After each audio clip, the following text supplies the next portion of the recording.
Друзья, перед просмотром видео поддержите лайком и подпиской на канал. Сегодня как-то не спалось, и приблизительно через час после того, как все улеглись, я услышала за стеной шушуканье. «Ну, Миша, завтра рано вставать, да и мама не спит еще, а стены совсем тонкие». «Да дрыхнет она уже», — ответил моей дочке зятек, и послышалось едва различимый возмущенный шепот. В итоге мне даже стало немного жаль зятя. Шутка ли, парень 3 недели был в командировке, только вернулся, а тут в этот же день теща в гости приехала. Впрочем, я вовсе не виновата, это все моя дочурка. Пригласила меня в гости. В конце концов, я все-таки заснула. Утром Аня действительно умчалась на работу ни свет ни заря, а вот Миша вставать не спешил, ведь у него сегодня выходной. Я же направилась на кухню готовить завтрак. Пока мы кушали, я несколько раз словила взгляд зятька на своей персоне, и это меня не слабо удивило и порадовало. Я и подумать не могла, что молодой парень проявит ко мне интерес. А потом он меня и вовсе шокировал. Когда я мыла посуду Миша, проходя мимо, как бы случайно задел меня. «Ой, извините, Зоя Алексеевна, оступился», — пробормотал зятек извиняющимся тоном.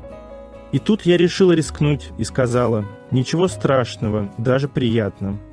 Миша сразу остановился и несмело переспросил: «Что вы имеете в виду?» «То, что ко мне давно так никто не прижимался». А сама думаю, если зять испугается, придется сказать, что это была шутка. А вот если нет, и он не испугался. «Так, может, вы хотите, чтобы я исправил это недоразумение?» — спросил Миша, немного улыбнувшись, и, не дожидаясь моего ответа, обнял меня. Я ликовала, ведь о таком и мечтать не могла. Недолго думая, я сама сжала зятя в своих объятиях. Я давно мечтала о молодом любовнике, но и подумать не могла, что им станет мой собственный зятек. Я решила, что в этот раз побуду у Ани подольше, да и вообще буду чаще их навещать. Еще одна история из жизни. Вика случайно забеременела от начальника супруга и не стала ему об этом рассказывать, чтобы сохранить семью. Вот ее история, наполненная горем, счастьем и обманом. Мы с Сережей женаты уже 7 лет. С самого начала хотели 3 детей, но все никак не получалось. Мы прошли все обследования. Анализы идеальные, хоть в космос лети.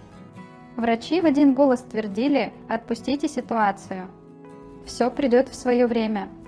2 года назад командир части, где служит муж, позвал всех подчиненных со вторыми половинками к себе на юбилей. Специально для этого снял большой коттедж. Было шумно и весело. В какой-то момент мне стало душно, и я вышла на крыльцо. Там стоял начальник штаба Игорь Николаевич. Мы разговорились с ним о машинах. Сережа планировал поменять наш Ниссанчик на что-то более представительное. Но определиться все никак не могли, слишком уж большой выбор. Игорь Николаевич предложил посмотреть его RAV, который был на стоянке. Мы дошли до него и сели внутрь. А потом между нами будто искра пробежала. Я сама не поняла, как мы оказались на заднем сиденье. Хорошо, что окна были затонированы, и нас никто не увидел. Совладать со страстью не смог ни он, ни я. Возвращались в дом мы по одному.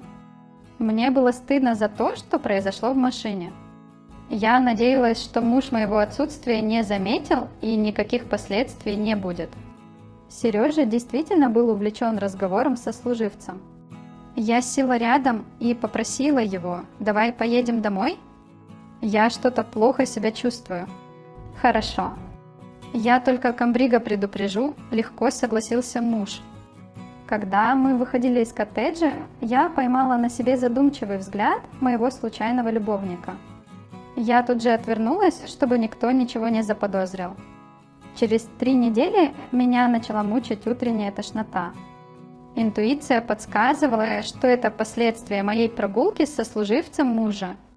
Я сделала тест и увидела 2 яркие полоски. Я была в смятении. Сказать Игорю Николаевичу я боялась.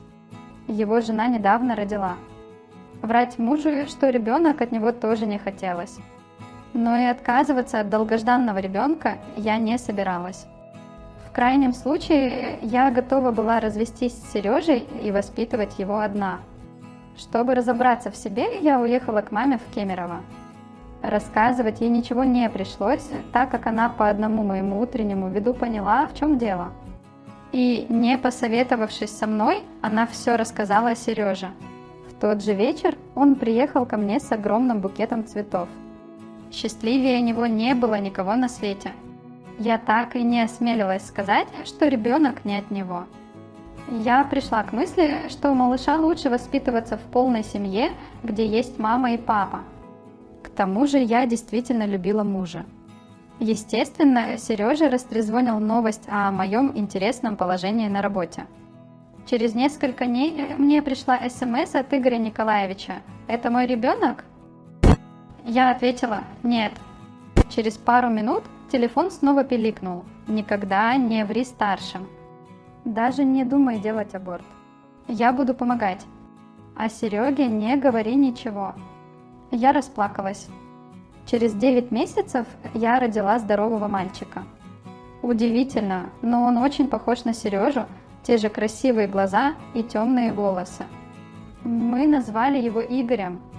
Его настоящий отец раз в месяц переводит мне на карту приличную сумму. Но так как Сережа хорошо зарабатывает, я не трачу эти деньги, а складываю на счет. Когда сыну исполнится 18 лет, отдам ему все. Но правды ни за что не открою. Муж так любит нашего сына и даже не догадывается, что воспитывает чужого ребенка. Иногда мне становится стыдно, что я обманываю дорогих мне людей. Но тут же понимаю, что моя правда никого счастливым не сделает. Для мужа наш Игорь самый родной и любимый.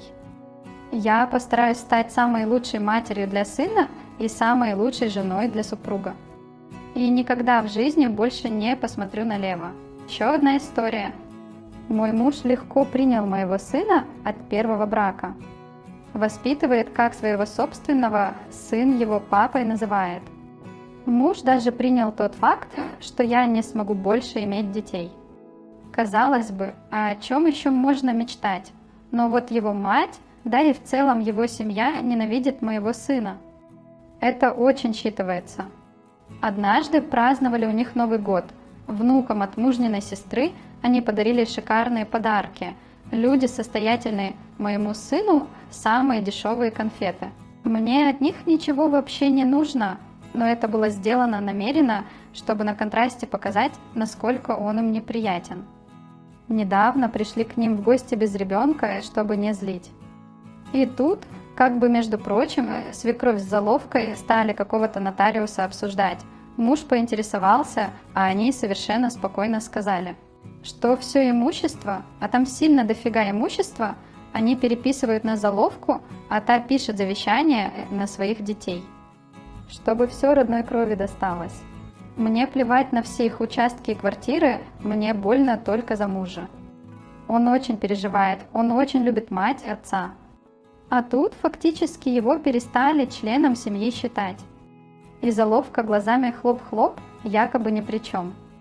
Разнесла бы этот осиный улей, но не хочу лишний раз мужа заставлять переживать.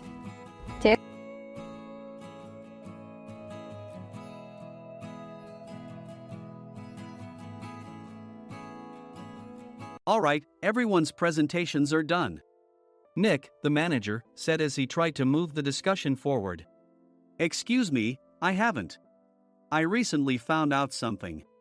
Nick interrupted me and began to speak. There's apparently someone in this department who didn't graduate high school and is just a part-timer. Meetings should be for employees only. Absolutely right. His lackey, Mike, of course, agreed with Nick. I'm leaving. After leaving the meeting room, I started to shut down my computer. I noticed that an email had arrived, not in my personal inbox, but in the company's shared email. Thinking, there's no point in speaking up, no one will listen, I went home quietly. The next day, I heard a commotion from Nick's desk. He was staring at his computer screen, his face pale. Nick? Is something wrong? Mike looked at the screen with him. And he turned even paler than Nick. Why is he so angry? Knowing the reason for Mike's distress, I thought to myself, serves them right. My name is Adam. My mother passed away when I was in the 9th grade, and I was raised by my father. Well, you could hardly call it being raised. After my mother passed, my father changed. He drowned his sorrows in alcohol, and though he still went to work, he squandered our living expenses on horse racing. Because of that, I had to start working part-time as soon as I entered high school. Every month, I went to the convenience store with bills in hand that couldn't be auto-deducted from my father's account. Even though I endured it because I didn't want to be alone, I reached my limit in my 2nd year of high school and dropped out. I found a live-in job at a distant inn. Thank you for everything. The day I left home, my father, still staring at the TV, spoke. Take care. That was our last conversation. Back then, 18 wasn't the age of majority, so I needed my father's permission to work, and I couldn't hide my place of employment. Yet, my father never visited me even once. I kept working just to survive, and before I knew it, I was 42. Years of hard work paid off, and I was transferred to the headquarters. I was thrilled to be recognized by the company, as I thought I'd be working in the field until retirement due to my lack of formal education. Listen up. Our work can change the future of our employees. Don't drag us down. On my first day after the transfer, Nick, dressed in an expensive suit, spoke sternly. There was a reason for this. Our inn was located in a prominent tourist destination, known so well that everyone in the state could sing its commercial jingle. At its peak, we had 5 locations within the state. But that was long ago. Due to financial difficulties and aging facilities, only the place where I had worked for many years and the original establishment remained. I was prepared to lose my job anytime, but now there was a glimmer of hope. With the rise of social media, the tourist area where the inn was located started gaining attention again. Depending on how hard the sales department, where I was transferred, worked, we could either thrive or be forced to give up this prime location to the new hotel chains continuously popping up. For Nick, who had switched careers from another industry to strengthen our sales, this was a battle he couldn't afford to lose. I understood why he had to be strict. I will do my best. Nick sneered at my enthusiastic declaration. Did you not hear what I said? I'm sorry. I thought I was listening carefully. Out of habit from years of customer service, I apologized reflexively, though I had no idea what had offended him. Someone was watching me with a smirk. In this department, there are those who are expected to excel and those who have been shoved here because they have nowhere else to go. You are the latter. It was Mike, the section chief. He's 7 years younger, at 35. But he was called to headquarters much earlier than I was and had been moving around within the headquarters ever since. I'm not jealous, but I can't accept that he's my boss. Graduating from a prestigious university, he has an unusually high pride and caused many problems as a newbie, making things very difficult for me when I was the front desk leader. When I found out Mike was transferred to the sales department a month before me, I was disheartened. Mike is right. With just a middle school diploma, there's not much you can do. Don't even think about achieving results. As if I didn't exist, Nick remarked, I'm thirsty. Mike eagerly ran to the coffee maker. It seems Mike is Nick's lackey. I regretted being happy about my transfer to headquarters, wishing I had stayed on site forever. Send a direct mail to every company on this list by the end of the day. Nick only assigned me tasks that even a new graduate could handle. What? There are over 1,000 companies. You want me to send to all of them by today? Yes, if you and your fellow misfits split the work, even those with nowhere else to go should finish by today. I glanced at the employees typing away expressionlessly. They were worn out from customer service, only thinking about leaving on time, or were women reassigned after having children, with zero motivation for work. Even Sam, a new graduate from the same university as Mike, who was supposed to be among the expected achievers, had no enthusiasm for the job, having joined the company wanting to do customer service. I don't care what they say, I plan to quit anytime, he said. Only Nick and Mike were highly motivated, making all the decisions between the two of them. I originally only wanted to work at the inn to survive and had no particular attachment to this job. I swallowed my words, thinking I had no right to reprimand them. About a month after the transfer, Nick told us with a frustrated look. To commemorate the 50th anniversary, we've decided to create a plan exclusive for one group per day.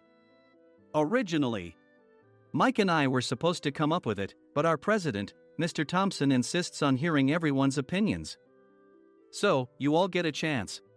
As Nick explained, Mike began handing out prints. Make sure not to embarrass Nick. If your ideas are half-baked, you'll have to redo them. It seemed that they had printed his handwritten notes by Mr. Thompson, which included several questions and a section for free responses. It made sense why Nick had to seek our input, given that all responses had to be submitted to Mr. Thompson. We were given a week to think about it, and a meeting was scheduled to compile our ideas. My plan is to let guests enjoy both the old and modern America. Nick began the presentations. Guests would watch a master confectioner at a nearby traditional sweet shop make sweets in front of them. The welcome drink would be premium tea in a bottle. Nick's plan was certainly attractive. After his presentation, Nick called on us to present in the order we were seated. Just as I stood up for my turn. All right, everyone's presentations are done. Excuse me, I haven't. I recently found out something. Nick interrupted me. There's someone in this department who didn't graduate high school and is just a part-timer. He was likely talking about me. I joined the company as a part-timer and was made a full-time employee when I turned 20. That was 20 years ago, so Nick and Mike probably had no chance to know until recently. Meetings should be for employees only. Absolutely right. After that, Nick kept creating opportunities to solicit everyone's opinions, purposefully excluding me from speaking. The meeting unexpectedly heated up and went past the scheduled end time. A few people asked to leave, and the discussion continued with the remaining few. Still here? Normally, you'd leave in that situation. Though I had no attachment to the job initially, hearing kind words from customers made me want to make them happier. For someone like me, with nowhere to go, the inn was my home and customer service was my life. I felt pathetic about my current self. I'm leaving. I left the conference room and started shutting down my computer. I noticed an email had arrived, not in my personal inbox, but in the company's shared email. Thinking no one would listen to what I had to say anyway, I quietly went home. The next day, while preparing the DM as instructed, I heard a commotion from Nick's desk. In his haste to stand up, he hit his knee on the desk. He stared at his computer screen, his face pale. Nick! What's wrong? Mike, thinking he should be the first to rush over, approached Nick while still wearing his coat. He peered at the screen with Nick. And he turned even paler than Nick. Why is he so angry? Who is responsible for this company? Nick, more irritated than ever, asked, and Mike answered without checking. Probably Sam. Sam wasn't there because he was attending a morning training session for new hires. Nick gave up on getting angry and returned his gaze to the screen. They were looking at an email that arrived right after the end of the working day yesterday. Apparently, no one, including me, had checked it before leaving. The email was from a large company that used us for their annual employee trips. The president and executives of that company also frequently used our services personally. President of the company, Mr. Mason himself, had declared that neither he nor his company would ever use our services again. Well, some companies cancel their employee trips or stop using our services due to financial struggles. Let's just move on. Mike kept wiping the sweat from his forehead with a handkerchief. Knowing why Mike was so agitated, I quietly watched their interaction. Do you know how much revenue we get from that company? We can find other guests to fill the rooms, but we'll lose the banquet costs, gift shop revenue, rental car fees, and more. Moreover, the gifts were supposed to be prepared by the traditional confectionery shop involved in Nick's proposed plan. If it's known that we incurred such a huge loss at this critical time, Nick's position in the company would be jeopardized. Nick took a deep breath, seemingly trying to calm himself. All right, Mike. Go to New York right now and apologize to Mr. Mason. What? You're coming with me, right? I have urgent work to do. I trust you, which is why I'm entrusting this to you. Please. Mike, believing Nick's sincerity, agreed with a determined look on his face, saying, yes. That's Nick for you. Even if Mike went to apologize, Nick would shift all the blame onto him if the client didn't change their mind. Well, it was Mike's fault to begin with, so it served him right. About 3 hours later, Sam answered a call from somewhere and repeatedly apologized, saying, "I'm very sorry." Everyone watched to see what was happening. After ending the call, he informed Nick with a weary tone. When Mike arrived at the client's company, he only made things worse, further infuriating Mr. Mason. He was demanding, "Get his boss here immediately." It was no wonder Sam was exhausted, dealing with such a call right after returning from training. What is that idiot doing? All right, Adam, you're coming with me. If sacrificing Mike didn't work, then I must be next. Normally, I'd want to refuse at all costs, but I saw an opportunity in this situation. If I can be of assistance, I'd be happy to join you. I obediently followed Nick, and we flew to New York. When we introduced ourselves at the reception, it became clear how serious the situation was, as the receptionist personally escorted us to the president's office. Angry voices leaked through the door, making both Nick and me uneasy. "Excuse me. I'm Nick, the supervisor. I understand my subordinate has caused you trouble, and I deeply apologize." Nick, with his experience in the corporate world, knew enough to offer an apology before excuses. However, his customer service skills left much to be desired. I sighed as I saw Mike trembling like a small dog in the corner of the room. "What kind of training are you giving your subordinates?" Mr. Mason glared at Nick with a red face. The intensity of his gaze made even Nick take a step back. Regrettably, I joined this company only 2 years ago and was unaware of Mike's issues. I should have identified his shortcomings sooner. Indeed, I should have realized sooner. No sensible person would come to apologize and then give a lengthy presentation on the drawbacks of not using their in. Nick froze, his mouth slightly open. Suspecting the worst, I picked up the documents that had fallen to the floor. It seemed Mike hastily prepared these documents on the plane, listing the disadvantages. Disadvantage 1: if you change the venue for the company trip, employees might suspect it's for cost-cutting reasons, leading to a negative impression.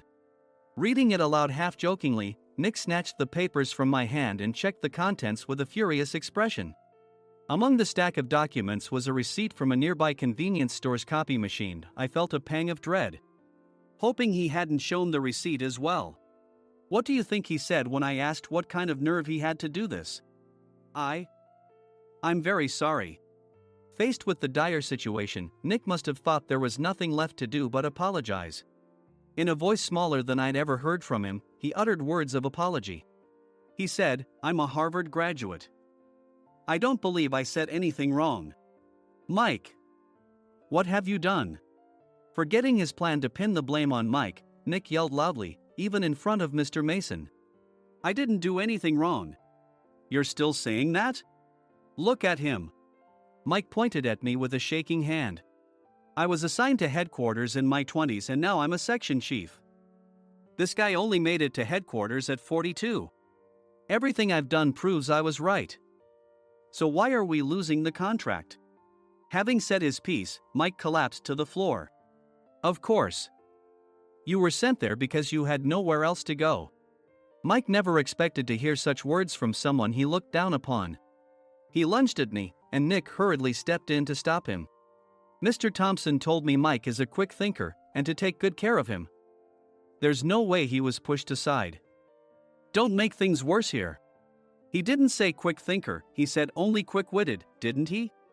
I don't remember that part. I recalled the many troubles Mike caused when he was a newbie. When Mike was on the front line, his pride was so high that he never apologized to customers. Customer service, especially in our job, doesn't work alone. It brings both good and bad situations. If the front staff or housekeepers made mistakes, or the cleaning company didn't properly clean a room, one had to apologize to the customers regardless of personal fault. Mike, in such situations, would never apologize, insisting he wasn't at fault. This often angered customers, and as the front desk leader, I frequently had to apologize on his behalf. He caused complaints and disrupted operations, which is why he was quickly moved to headquarters. In departments where he didn't interact directly with customers, his quick thinking was beneficial and things went well. But it seemed his flaws were starting to show. Corporate reservations are supposed to be entered into the system by the sales representative. But a quick check yesterday revealed that more than 10 items were missing from the client's reservation. The handover document clearly stated what needed to be prepared. Why didn't you enter it into the system? Why do we have to give them special treatment? Filling rooms near the banquet hall, setting up all the food in advance. Specifying the brand of wine, they're too demanding. No wonder he always angered customers, I thought, feeling a headache coming on. Grouping them in rooms near the banquet hall is for our benefit too. It makes it easier for the staff to set up beds and serve breakfast since everyone's schedule is synchronized. As for the other requests, Mr. Mason suggested them to lighten our load. I didn't know that. Nick finally seemed to realize that Mike was the one who had angered the client. What did you say to them? I just told them we wouldn't give them special treatment anymore. We shouldn't waste effort on things that don't bring in money. I was utterly exasperated at his lack of understanding of customer service. Of course, we shouldn't comply with unreasonable demands. But carrying over successful practices from past stays makes customers feel remembered and enhances their experience. Good memories encourage repeat visits. That's part of our job. I looked down at Mike, who was sitting on the floor. In our job, nothing is a waste. Mr. Thompson likely moved you to the sales department, hoping you'd finally understand this. How do you think he feels now that you've failed to meet his expectations? Mike, tears in his eyes, fled the president's office. I was amazed he still hadn't apologized. You have it tough, Adam. It's okay, we're all employees of the same company. I deeply apologize for this disrespectful incident. Especially after all the care you've shown us. If it weren't for you, Adam, I really would have stopped staying here. When I heard you were moving to the sales department, I was willing to reconsider if you handled it. Seeing us talk so amicably, Nick's face contorted. Do you two know each other? Adam's service is excellent. I always requested him specifically. Normally, we don't accept specific staff requests, but we made an exception for Mr. Mason, adjusting my shifts accordingly. He had personally stayed at our hotel just before my transfer, and during casual conversation, I mentioned, I'm moving to the sales department soon. If I hadn't told him then, things could have been much worse. Please continue to take care of us. I look forward to it. On the return flight, Nick awkwardly offered me a can of beer. It's still working hours. Of course, I had no intention of forgiving him for a single beer. Nick might try to pin everything on Mike and avoid any consequences. While pondering this, a startling fact came to light. Nick, the tea bottles for the plan have arrived. I handed Nick a bottle labeled with our inn's name. They look good. What are you talking about? These are plastic bottles. I had assumed we would use the trendy, high-end bottling tea. But what arrived were ordinary plastic bottles of tea with customized labels. The only unique aspect was the label, which had the inn's name, making it look customized. Upon further investigation, I discovered that a substantial amount of money was set to be paid to the tea company. It was priced like bottling tea. Does this plastic bottle really cost $100 each? The tea inside is specially blended for us. The extra cost is for that. Wouldn't it be better to use another tea company? Or is there a specific reason we must use this one? As Nick continued to make excuses, I showed him a printed email. I informed the tea company's president, Mr. Mitchell, that we discovered irregular payments and he confessed. He said you two were high school classmates and planned to split the extra money. That idiot. Why did he confess? That's not important. You should worry about yourself, this could turn into a police matter. Opening the bottle cap, I suggested. How about calming down with this tea? It supposedly has a relaxing effect. Nick drank the tea frantically. In the following days, decisions were made about their fates. Mike was reassigned to the General Affairs Department, with no chance of transfer or promotion, as per Mr. Thompson's orders. As for Nick, since the payment to the tea company hadn't yet been made, he narrowly avoided legal trouble. Instead, he was encouraged to leave the company, and to avoid further complications, Nick submitted his resignation. Rumor has it that connections between HR departments have made it difficult for him to find new employment. Even though it was good to have those two gone, something unexpected happened in the sales department. Everyone became motivated and united in refining the 50th anniversary plan. In the end, my plan was adopted. We collaborated with the Tourist Information Center to provide personalized guides. The plan, tailored to the number of guests, was truly special for the 50th anniversary. Hey, is Adam's family coming to stay? I immediately booked that special plan for my family. Sam noticed it on the reservation list and quickly picked up on it. Yes, I'm inviting my father. That's great. I might invite my parents too. I lacked the courage to face my father just as Adam. But here, with the confidence Mr. Mason praised, I felt ready. The 50th anniversary plan was a perfect opportunity to reconnect with my father. I hoped to bring back the days when we could laugh together as we once did.